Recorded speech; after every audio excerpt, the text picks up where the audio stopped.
हर जगह काम होगा, सबका काम होगा।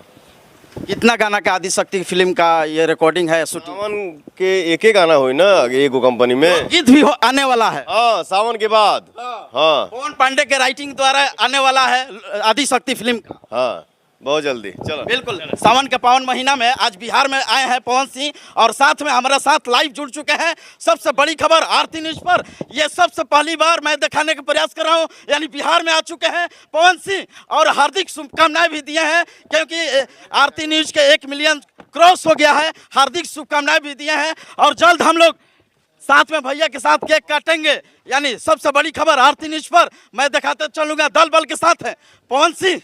देखिए दल बल के साथ यानी बाउंसरों के घेरे में है। साथ में सबसे बड़ी खबर आरती न्यूज पर मैंने दिखाना चाहता हूं। आइए एक बार फिर आइए।